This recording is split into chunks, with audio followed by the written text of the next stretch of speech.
I locked myself in the bathroom again. It's my favorite place to cry. Sometimes I like to sit in here and ask myself questions like why? Why am I doing this on my own? Why am I parenting alone?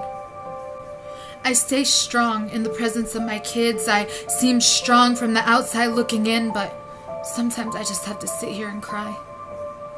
I cry for the pain that I've inflicted on my children before even understanding that it was possible to do such a thing. I cry because I realized that they weren't just my problems, they were ours, and they weren't too young to understand. Now they're scarred. Emotional scars that make them question why they weren't good enough and what did they do wrong and how can this man that's supposed to be their father go without talking to them for so long? They don't understand that it had nothing to do with them.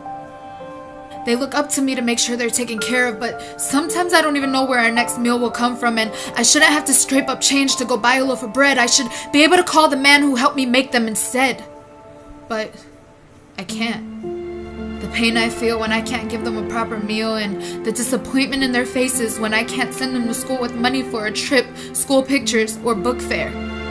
They don't have the latest clothes or shoes, and it's actually pretty scary growing up in a generation so cruel. I cry around the holidays because I can't give them what they deserve, and I cry around the end of each month because rent is a real concern. But I can't let them be without a home again, so I'll figure it out.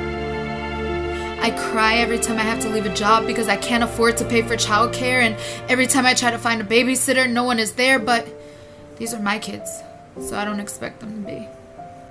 I have to somehow teach my daughters what it's like to be loved by a real man so they don't grow up and look for it in someone who's no good for them. And how am I supposed to teach my son how to be a man when I have no experience with that, but he's already taken on the role of the man of the house even though he's too young for that? Life doesn't come with a manual, it comes with a mother, so I have to teach them.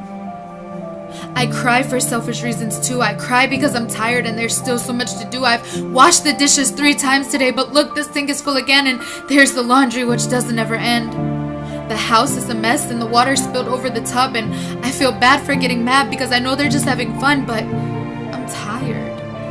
I cry because I have no time for me to even just clear my head. I am a mother from the time I wake up to the time I go to bed. I try to save food for them, so most of the time I go unfed and I don't get sick time off or time out with friends. When they fight, which they do all day, I'm the referee. I'm the nurse when they fall and scrape their knee. I am the chef, the maid, the entertainer, the therapist, the hairdresser, and the stylist. Meanwhile, you're out here living your wildest dreams. There's the school conferences, the doctors, the dentists. Why was your child late for school again? Excuse me, I'm trying my best. There's the unexpected ER trips. There's the 3 a.m. cleanups when they get sick.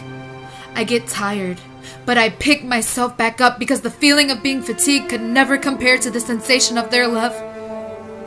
And despite everything we've been and gone through, they're happy and they're grateful, and I'm blessed.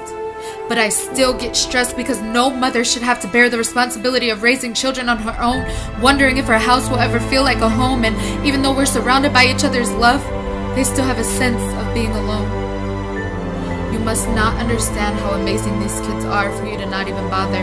Why can't you just man up and be a father? The issues we had only to do with each other. But what do I know?